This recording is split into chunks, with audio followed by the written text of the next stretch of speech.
le 22 mars 1967, jour de la Tabaski, alors que les Sénégalais se réunissent pour prier et célébrer l'une des plus grandes fêtes de l'islam, un événement bouleverse Dakar et le pays entier.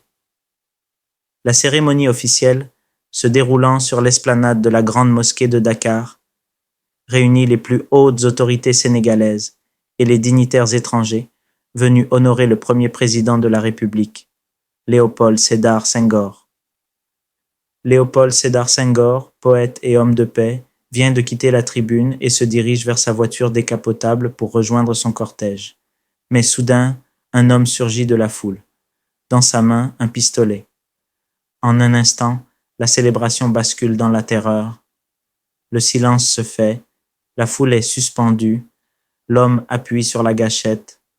Une fois, puis une seconde fois, mais rien. Le pistolet s'enraye.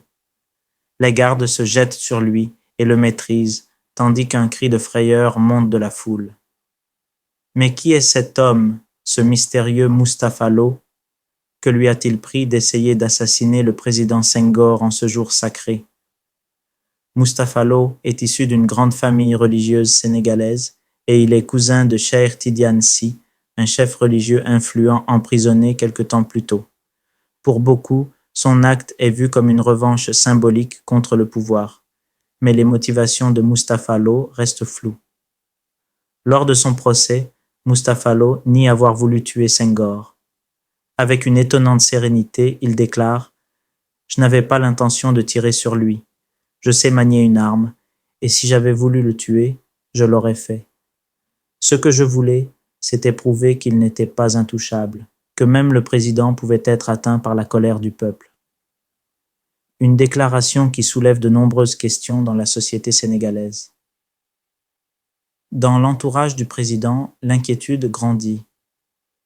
On se demande si ce jeune homme n'a pas agi pour le compte de quelqu'un d'autre. Des dignitaires religieux et des proches influents de Mustapha Lo interviennent auprès de Senghor pour obtenir une grâce présidentielle. Pourtant, le président reste inflexible. On ne fait pas de la politique avec un cœur de jeune fille, déclare-t-il, résolu à donner un exemple pour protéger la jeune République. Finalement, Mustapha Lo est condamné à mort pour tentative d'assassinat contre le chef de l'État. Le 15 juin 1967, le jeune homme est conduit devant le peloton d'exécution. Fidèle à lui-même, il fait preuve d'une sérénité étonnante. Avant de mourir, il prononce ces derniers mots. « Je ne sais pas ce qui t'attend, mais moi, je meurs la conscience tranquille, en martyr. » Après cette exécution, ces paroles hantent les mémoires et alimentent les rumeurs. Cet acte marquera profondément le président Senghor. Bien qu'il ait tenu à rester ferme, le poids de cette décision le hantera. Sur Radio France Internationale, il confie avoir eu des cauchemars durant 3 nuits après l'exécution de Mustapha Lo. Dans cette jeune république indépendante, Senghor est confronté à un dilemme. Préserver la sécurité de l'État par des mesures strictes ou accorder la clémence et risquer de voir d'autres actes similaires se produire.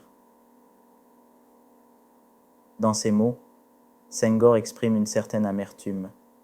La peine capitale a encore un effet de dissuasion dans la société sénégalaise, une société malheureusement déculturée de ses valeurs négro-africaines.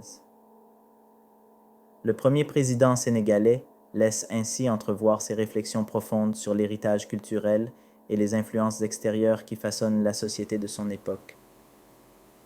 Cet épisode de la tentative d'assassinat de Senghor et la sentence infligée à Mustapha Lo révèle des tensions profondes au sein de la société sénégalaise des années 1960, entre tradition et modernité, entre fermeté et miséricorde. Senghor se retrouve dans une position complexe, devant faire preuve d'autorité pour préserver la stabilité de la jeune République. L'histoire se souviendra de Mustapha Lo comme d'un homme ayant osé défier le pouvoir suprême au péril de sa vie, laissant un souvenir indélébile dans la mémoire collective du Sénégal.